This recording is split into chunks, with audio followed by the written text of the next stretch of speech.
So I haven't done a live in a long time, and I wanted to jump on here for a couple of reasons. So I run the GoodFood Network, and it's where I have a lot of new content and always updating stuff for clients and people who are in it. And we have a new topic this month. We're doing perimenopause and menopause. And so this is for all my ladies who are north of 39, feeling the feels, feeling the shifts, and perhaps struggling through it and wondering how to actually get into things. And there's kind of a rotating group of 10 or 12 women who are in and out of the network that are always there. And then some others come and join, but they are the core 10 or 12 that are in there. And one of my honeys sent me a question yesterday. She said, okay, listen, you got this whole module on eating seasonally. Why do you say only one superfood per season? And, I could answer her in a text and try to summarize what it is, I think, why only one per season. But there's a lot more nuance here, and there was a lot of thought that went into how I put this together. So I wanted to take a moment to answer her question in long form here on Instagram, and in a way to also kind of give you a sense of some of the ways that I think we can think about. Maybe it's just another way to think about how to move through the barrage of information that's coming our way, and also how to be a human at this time on the continuum of whatever time. Is it a line? Is it a circle? Is it even linear? I don't think so. But right and at this specific moment on the planet. So yeah, I do holistic nutrition. Yeah, I love food. And I think traditional ways of eating can be a really great supporter in how we can move forward and how we're able to look to food to be our ally when we're looking to keep well, whether that is to keep chronic disease at bay, whether we have it or not, or to help us better move through the day, right? And I think traditional wisdom is one of those forgotten pieces. I don't think it's forgotten anymore. I think a lot of people are talking about it, and it's very heartening to see that there's a lot of discussions going on about the power of food and sort of this innate wisdom of the people before us and working it in. Now, I like to go a step further always because I think it's important to keep stretching our boundaries. And for me, because there's always kind of new information coming out and you can always pick and choose what it is that's going to fit your narrative and what it is that you want to see in the world, I want to go beyond that. And part of it is also approaching all of this with a discerning eye. We're living in a time of abundance. I do truly believe we are at one of the most abundant times on the timeline of Earth. I think there's always been an abundance. There is an abundance if we live in reciprocity with the land. This is all prefacing what my answer to Lady M would be. I'll call her Lady M. You know who you are because you sent me the question. And I told you I would do this and you knew it was coming. Okay. So, there's so many pieces to this puzzle. So when there is confusion about, okay, this seems like a new fad of food that's coming out and ways to eat. And for example, intermittent fasting, so great. We should probably all be doing it is kind of the message that you get out there.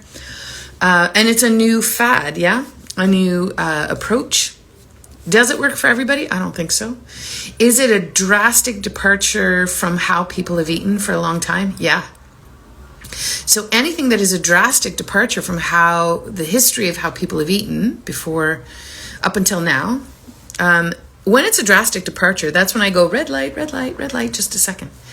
And when I think of ways to eat, I think of ways to work ourselves in reciprocity with the environment, with the ways the systems are, with the way the food is, with the way the environment is, with our role to play as caretakers and participants in the reciprocity of all of this.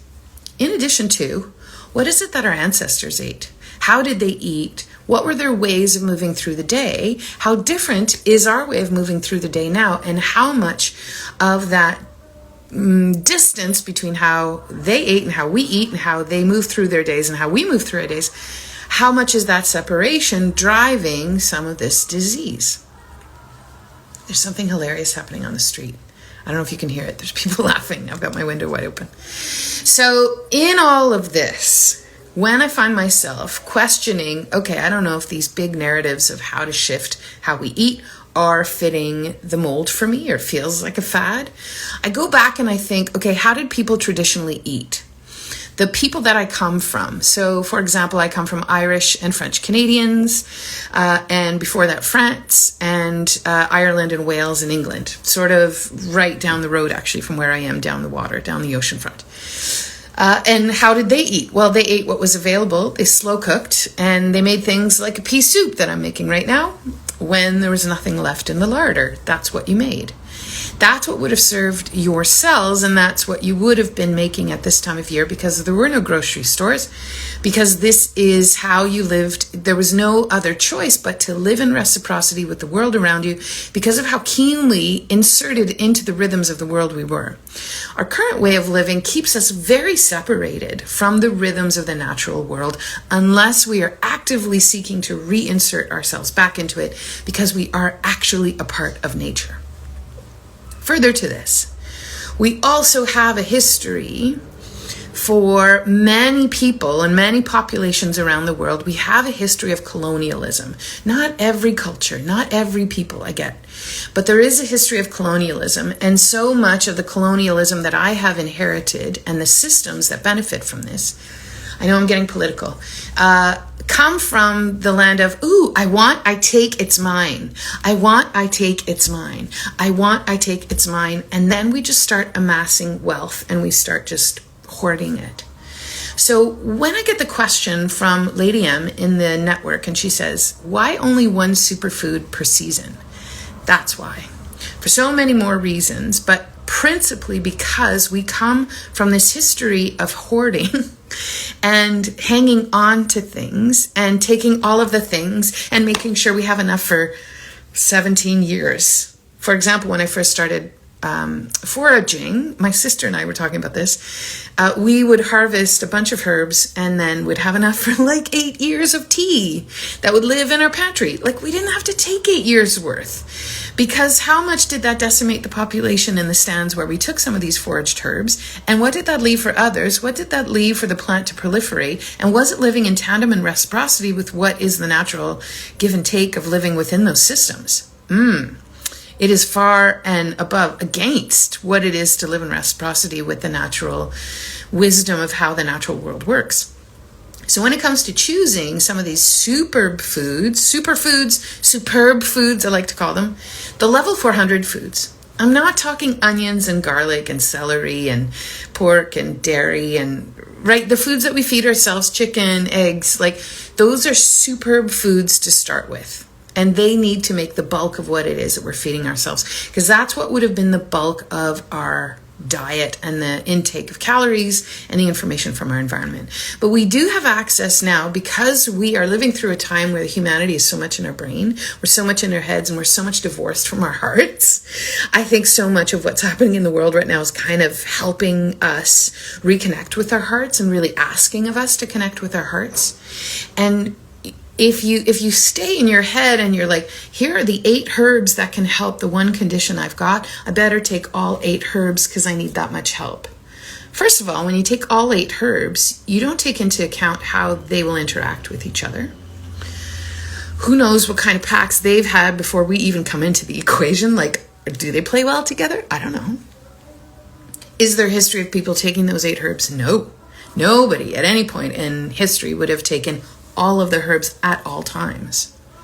And that notion of taking all of them because they should all help, and I think of this too in supplements, like we're like, whoa, why don't we provide a little bit calmer and a little bit more natural versions of the foods and the nutrients and the things that we need for day-to-day life? And why don't we treat those level 400 superfoods with the reverence and the attention and what it is that they deserve? Why don't we rely on them as such, those superfoods, to pull out when we need the big guns only?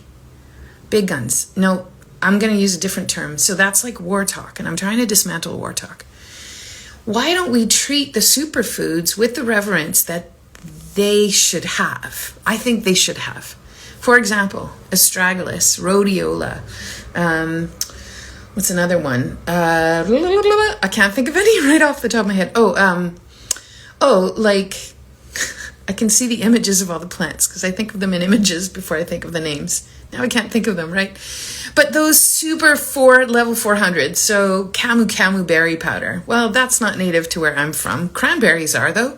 And, for 400 years, my people have called Canada home. So cranberries are a really big part of what would have fed my people on the East Coast and would have been a big hit of vitamin C for everybody in the areas that I call home and where we've been calling home for a long time. Before that, where would I get all of my vitamin A? I would get it from the butter. Well, I would eat butter when my ancestors were in France and Ireland and England and all of those places along the ocean because there was a lot of butter to be had. Dairy was one of the main sources of food.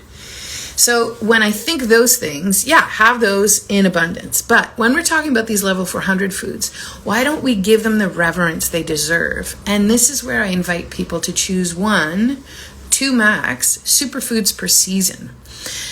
Principally, in order to allow those foods to still have that reverence, not allowing, like I'm not in charge, but honoring and celebrating the reverence and the magic that they bring. Medicinal mushrooms are very much the same kind of thing. Is there any population anywhere? Potentially there is. And this is where I want to go and sort of dive into it a little bit more. And I'd love to hear what you think about this. But are there any populations that used superfoods all of the time? I think cacao is a superfood.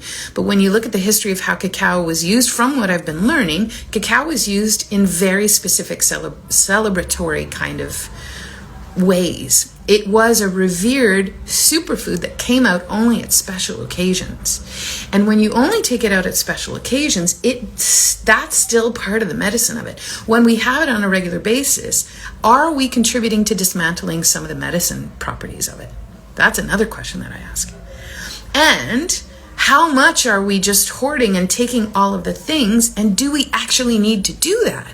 I don't think so. I have elderberry syrup in my fridge.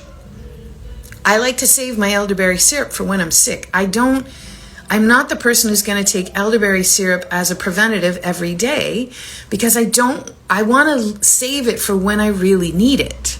I want to save it and have it available and honor the magic of the herbs that have come in this recipe that has been brought together through a history of herbalists through the ages, folk herbalists, and people who have studied with others who have passed it on and passed on that wisdom. I want to honor the magic of those herbs, and I only want to rely on them when I need them. My everyday helpers, that's a different thing. But those level 400 superfoods to me are part of why I invite you to switch up your superfoods every season and to focus on 1 or 2 main ones. How I work it with clients is I usually say 1 medicinal mushroom per season and then 1 superfood based on whatever it is that you've currently got going on.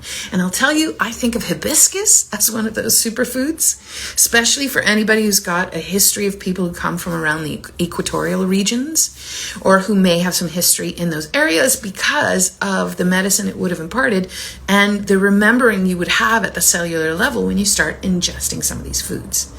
So, this is all to say, also in conversation with my cousin at one point who was talking about chaga mushrooms. And he was talking about how chaga mushrooms are one of those medicinal mushrooms that we talk a lot about in the current health and wellness space, but is a traditional thing that would have been simmering on the stove all winter long in many Indigenous homes for a very long time in the northern parts of Canada. So, but it was only ever used in the winter months and wasn't used in the other months. So there's a seasonality to things. There's an honoring of things, and there's a keeping it as a superfood right at the top of the echelon. So these are all things that I think about. It's a complicated, convoluted answer that tells me that is only about honoring where foods are, how we can keep them in reverence and not become a hoarder and a gatherer of these things. They are not meant to be consumed in inordinate amounts. Why don't we keep food as a sacred thing that it is and honor it in our own ways of being? I just said a whole bunch of nothing to really hone in on. I'm a roundabout talker. It takes me a while to hone in on what it is I'm trying to say. If you need to winnow this, pop it into an AI generator and it'll churn it out and tell you the the shortened version. I get so self-conscious because people want quick answers and give me the quick piece. You're not going to get that with me, and too bad I'm not living in that world. Blah. Bye. Thanks for the question, Lady M. This is a non-answer for you, but I hope it gives you something to think about. And that's actually what I want to do more than anything for people, is make you think. Invite you to think critically for your own self, and notice the patterns you are participating in. Notice the patterns that are going on. What are the contributions to the way the world works, and how can we always, utmost, at the end of every day, be in reciprocity with the world? Where can we honor ancestral wisdom? Where can we honor Aboriginal wisdom, Indigenous wisdom to the different Indigenous populations around the world? That is where the wisdom lies, and that is how we will reconnect to our heart. That is what is being asked of us right now in this world. I'll see you on the path. Okay, pal. Bye.